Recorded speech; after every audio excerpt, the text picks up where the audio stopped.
Most things in life are enjoyed with a friend. This is not any different when it comes to Dota. But once you've launched the game, queued into a match, and marked the safe lane, what is there to play?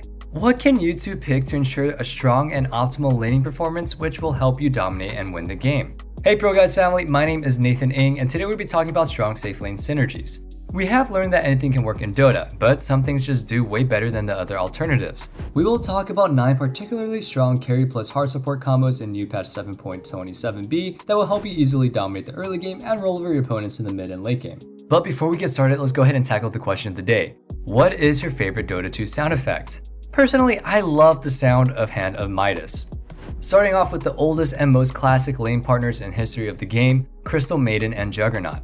The idea is simple, freeze the enemy and then spin to win. All it takes is just one careless offlaner and you with the vengeance. This dangerous combination can deal over 500 damage at level 1 alone and can easily scale upwards of 1000 at higher levels. Oh, and not to mention that both heroes deal AoE damage, potentially killing both foes with the same go. At the same time, Juggernaut's Blade Fury can act as a defensive spell that can also grant magic immunity, while Crystal Maiden's Frostbite will disarm and stop the enemy entirely, nearly always guaranteeing your escape. Even if you took some serious damage, you can simply use Healing Ward to get you two back to full health. But make sure to hide Healing Ward right behind the trees or keep it far back in the lane. It is a one-shot kill with a high cooldown and a high bounty. And last, Arcane Aura will make sure that neither of you guys will ever struggle too much with the mana. Lich and Monkey King fundamentally work the way the CM and Jug do. Hit the enemy hero 4 times and then go bonkers after that. Apply a slow and catch the opposing offlaner and help your carry get the kill. Main difference is that this time your primary damage is physical and combo works especially great against melee heroes, as they will always have to get close to the Monkey King to be able to get last hits. Once you decide to engage your enemy, apply Lich's Frost Shield onto Monkey King and Frost Blast them to apply the ultimate slow. Lich also works with monkeys so well because MK struggles with natural tankiness early on in the game with only 1 base armor and around 600 HP. The Frost Shield ensures that Monkey King will become significantly harder to kill. As Jingu Mastery gives lifesteal to MK, this combo, as the previous one, becomes a self-sustaining one, making this one a rather easy lane to execute. 7.27b has removed some of the damage on Jingu Mastery, but the +3 armor on the hero totally makes up for it. Add Phase Boots and Wraith Bands to the mix and suddenly you have a very tanky monkey. Here's a tip, buy an Orb of Venom on Monkey King to make sure that this execution gets even easier.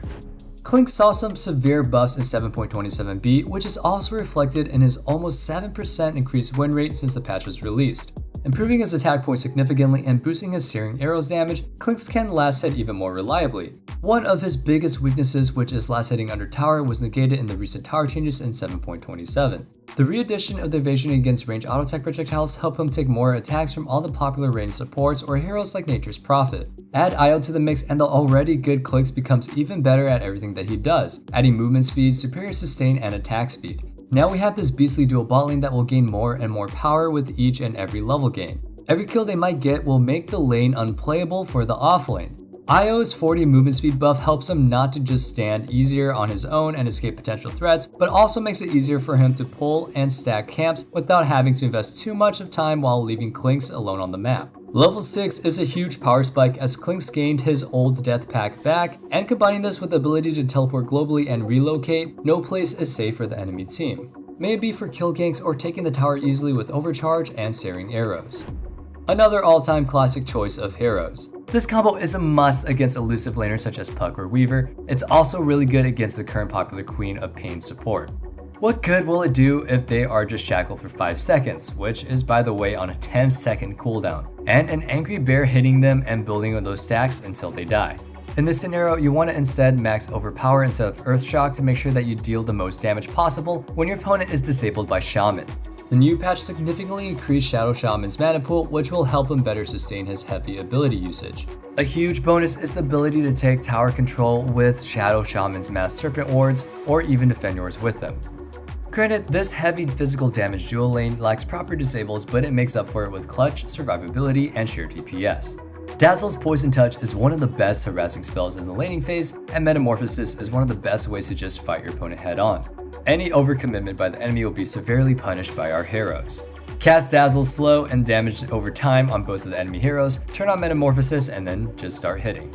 If they decide to fight you, you can always heal yourself or your Terrorblade with Shadow Wave or even save them completely with Shallow Grave. Starting with level 6, Terrorblade will always get a guaranteed Sunder off while he is graved, being able to make clutch plays and then turn the tide of the skirmish. On top of that, Terrorblade's illusion makes great targets for Shadow Wave to bounce off of, which will only add damage to both heroes and creeps if they stand near you. This strat will allow you to take tower quite easily as well, which means extra gold, map control, and the opportunity for Terrorblade to farm the jungle. Although this execution can be a little bit tricky, it is definitely a high reward playstyle. Relatively, you'll often find Oracle and Troll Warlord in the opening picks in the draft. Rarely anything can stand well against this lane. There's almost nothing that this combo does not have. A slow, 2 roots, a blind, a purge, and dispel, magical nukes, physical damage, even a heal and full magical resistance spell on the Oracle. Troll Warlord, a hero who only loves to just man up, does only get further enabled by that on Oracle by his side. Although they are already strong at level 1, things will only get worse for the enemy offlaners the more that this safe lane gets to grow. Use Fate's Edict and then Purifying Flames on your carry to ensure maximum healing and sustain. Then purge off any spells and negative effects that might affect Troll Warlord or dispel positive buffs on the enemy, like Bloodlust for example. If you manage to keep off constant aggression and a steady supply of consumables, this lane is deemed to win and force anything out of the lane. The double range ability lineup. Stack with armor and stuns, Ventral Spare and Luna make an extremely strong couple. My favorite part about the two is how their auras work so well with each other. Together they provide damage, stats, and attack range. With just starting items in level 1, Benj and Luna are going to have about 55 and 70 damage respectively, turning them into heavy hitters. Also, as agility heroes, their armor gain is naturally higher than normal heroes, allowing them to trade even more efficiently. Adding on the fact that both heroes are equipped with both powerful stuns and fairly low cooldowns, and you get yourself a lane that can't be trifled with. Your opponents are always going to be thinking twice before going into the last hit or even jumping you. Wave of Terror and Moonglaze give the ability to not just deal more damage but also wave clears much easier, farm stacks, and even take out the tower early on. In the later stages of the laning phase, Nether Swap and Eclipse turn Venge and Luna into bigger killing threats which should never be underestimated.